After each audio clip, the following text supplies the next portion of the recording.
चीज का हम लोग आज मनन कर रहे हैं। नंबर 1 क्या था, मैंने क्या बोला? हम अकेले नहीं हैं। हम अकेला नहीं है। नंबर 2 हमें आध्यात्मिक विकास और कल्याण के लिए स्पिरिचुअली हम लोग कैसे रहे? स्पिरिचुअली हम लोग बलवान हष्ट-पुष्ट रहे, आत्मिक तौर से हष्ट-पुष्ट रहे। मतलब आप फिजिकली हष्ट-पुष्ट रहने के लिए क्या करते हो आप लोग? अच्छा खाना खाते हैं। हाँ, अगर हमें तंदुरुस्त रहना है तो हम लोग क्या करेंगे? बैलेंस डाइट चाहिए। बैलेंस डाइट चाहिए। और क्या करते हैं? एक्सरसाइज करते हैं। फिर क्या करते हैं? ब्यूटी पार्लर जाते हैं। तो ब्यूटी पार्लर जाते हैं। अच्छा ठीक है, ब्यूटी पार्लर जाते हैं और बहुत सारी चीजें करते हैं ना। करते हैं। पैसे इतना बर्बाद कर देते हैं ताकि उनको लगता है कि मेरा शरीर क्या हो जाए, अच्छा लगे। अच्छा। आप में से कितने लोग ब्यूटी पार्लर में जाते हैं? हाथ मत उठाना, क्योंकि मैं आप लोग से कैसे झूठ बोलने देंगे ना। अपने शरीर के लिए आप कितना काम कर रहे हैं? 2-3 दफा के लिए हम लोग 4 दफा खाना भी खाएंगे। कुछ भी भूल जाए नहीं, शरीर के लिए आप कुछ भी नहीं भूलते, सब कुछ करने के लिए तैयार रहता है ना। शरीर को बढ़ावा देने के लिए आप कुछ भी करने के लिए तैयार रहते हैं। इतना प्यासा आपको आत्मिक जीवन में है या नहीं? आत्मिक जीवन में इतना प्यास है, आप प्यास है? आत्मिक जीवन के लिए, भोजन के लिए कितना बार हम चर्च में जाते हैं? महीना, हफ्ता में कितना बार जाते हैं? जी, हम लोग ऊंट है, ऊंट एक बार पानी पिएगा कितना दिन तक चलते हैं? बहुत काफी लंबा समय तक वो फिर पानी नहीं पीते। ऐसे है आप लोग, संडे विश्वासी लोग हैं हम। उसके बाद किसी को मिलना है तो अगला संडे एक दिन खाना खाते हैं, बाकी दिन क्या आप लोग भूखे रहते हैं? संडे के दिन खाना खाकर जाएगा। और जैसे आप इतना खाना दे रहे हैं, आपको हजम नहीं होता है और ये पड़ा रहता है क्या? ऐसे है। परमेश्वर का वचन में ये बताते हैं कि रोज आप प्रभु का वचन को पालन करें, रोज आप प्रभु से आनंदित हो जाए। आपके आत्मिक विकास होना हो, या लिखा ना, it is essential for our spiritual growth and wellbeing.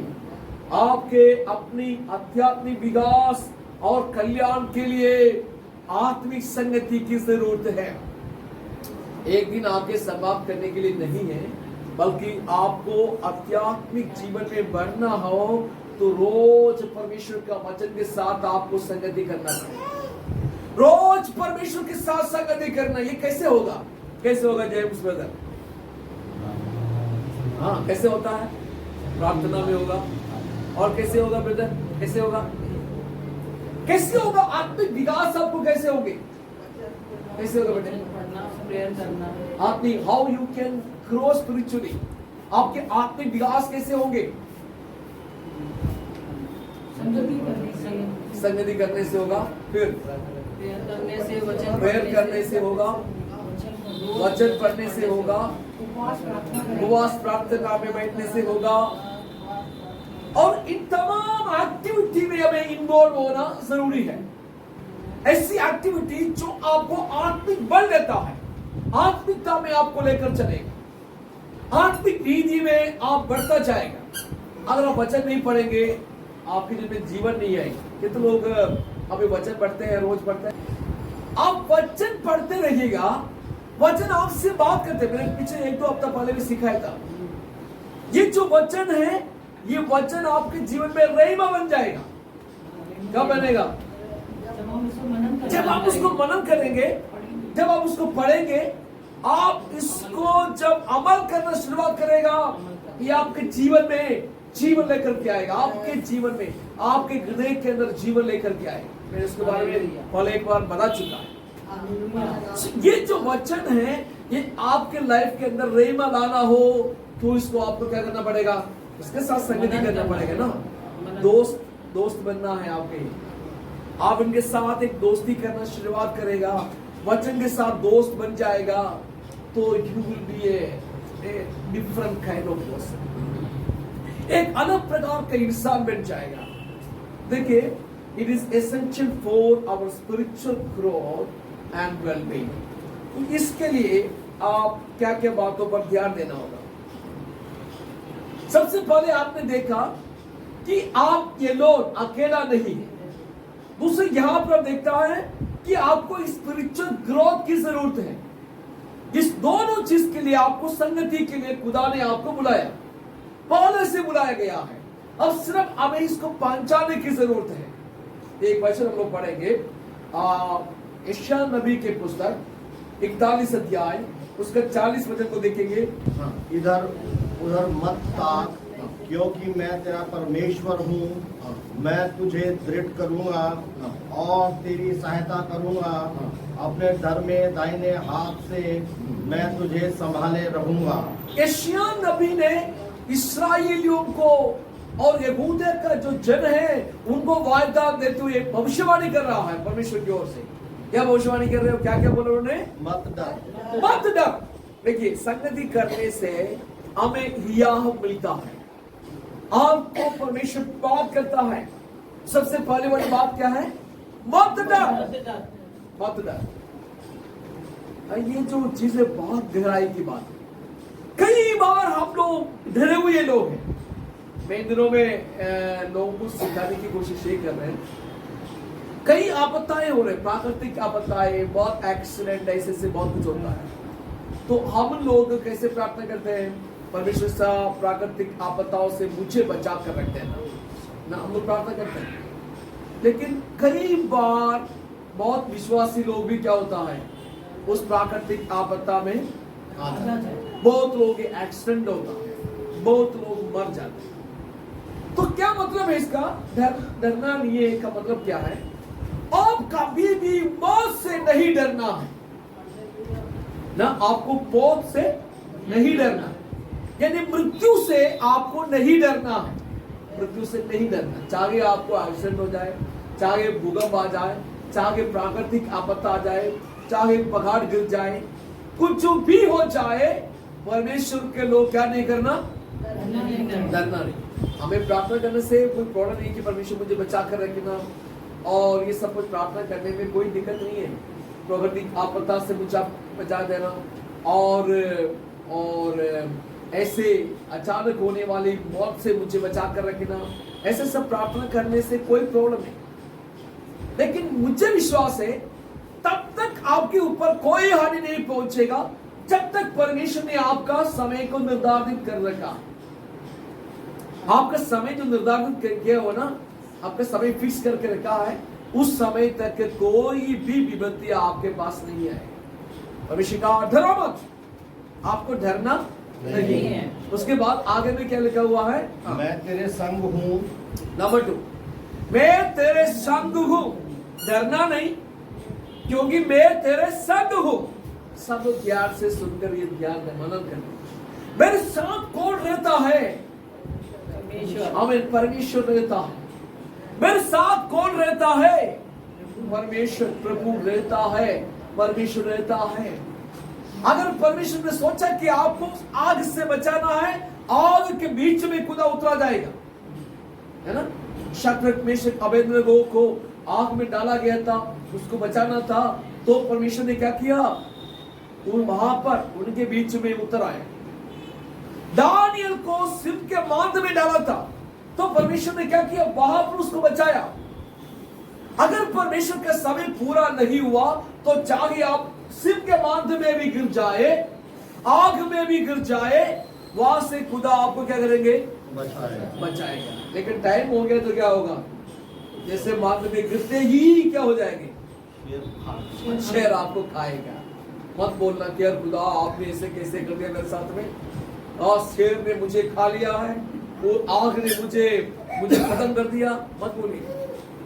बस आपका समय खत्म हो गया, आप वहीं पर समाप्त हो गए। फटा हो गया तो कोई ये नहीं बोला अरे परमेश्वर मैं तेरा दास था, दासी था, मेरा भाई परमेश्वर दास था, दासी था, उसको क्यों हटनाक हो गया? नहीं, टाइम इज ओवर।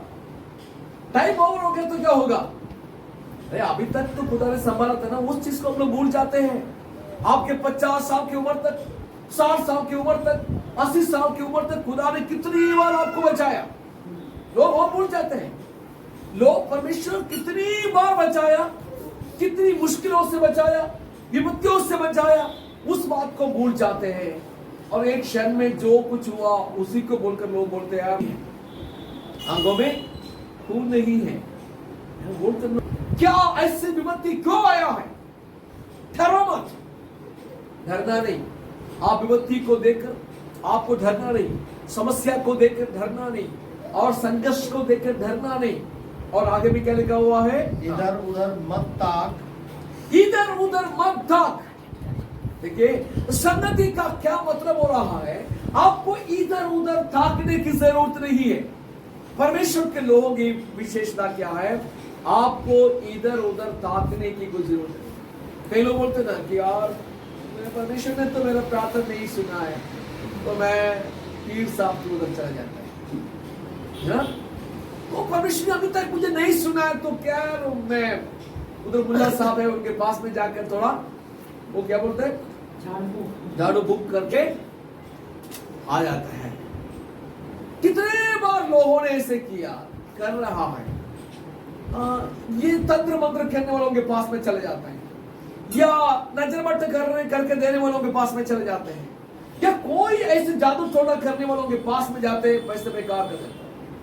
पिछले दिन मैं बस में सफर कर रहा था, बस में एक पोस्टर लगा हुआ है और लिखा है 11 घंटे के अंदर तुम्हारे सारे समस्या का समाधान। 11 घंटे के अंदर सारे समस्या का समाधान।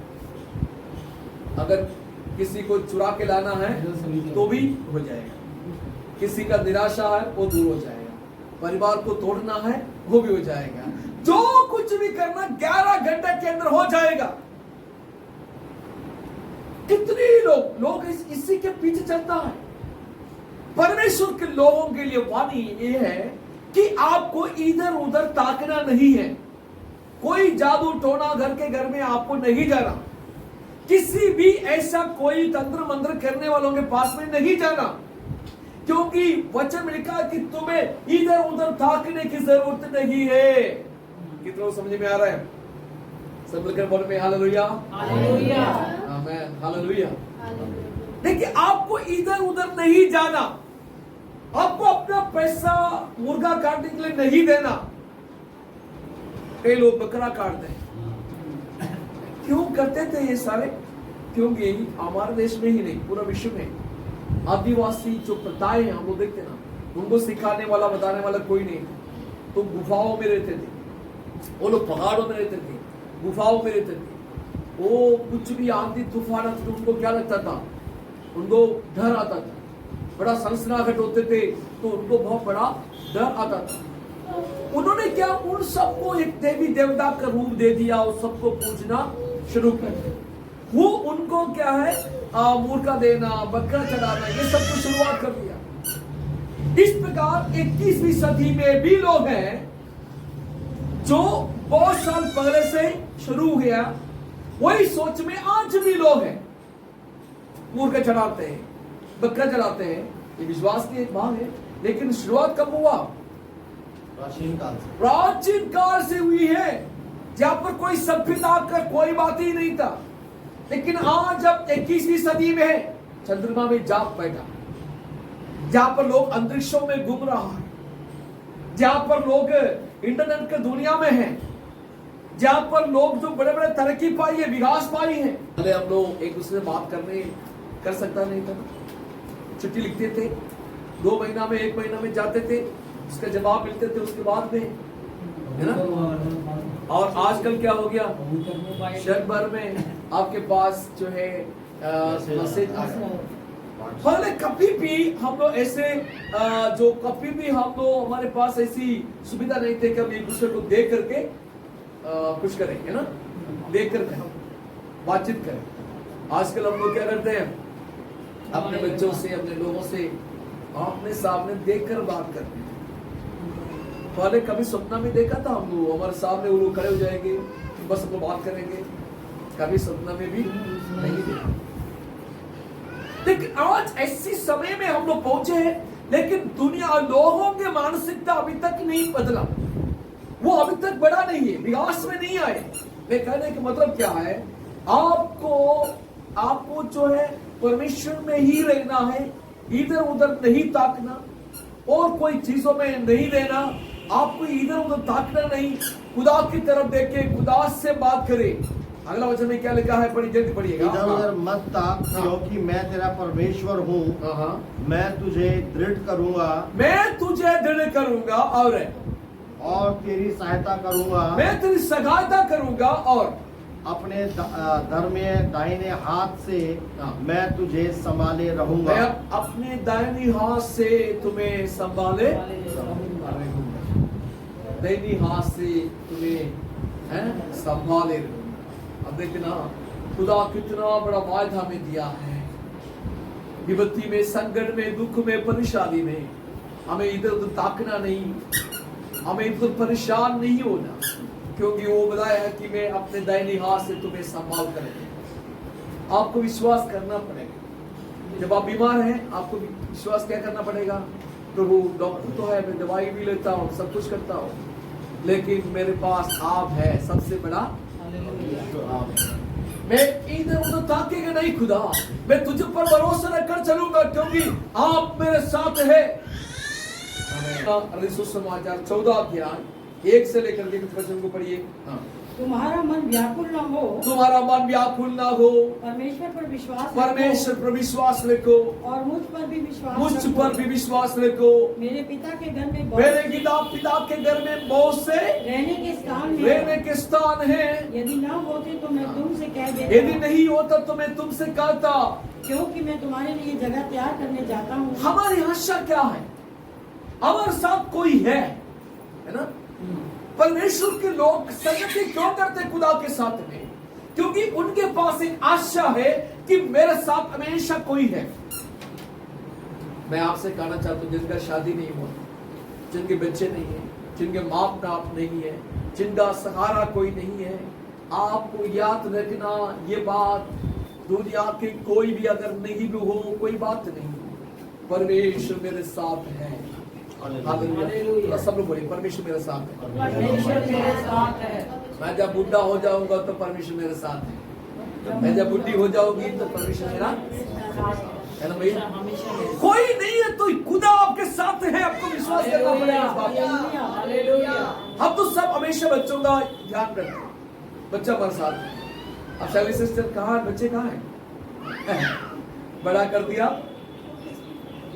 अभी उनकी शादी नहीं हुआ, हमारी बात देखती, बच्चा कहाँ है? बड़ा कर दिया,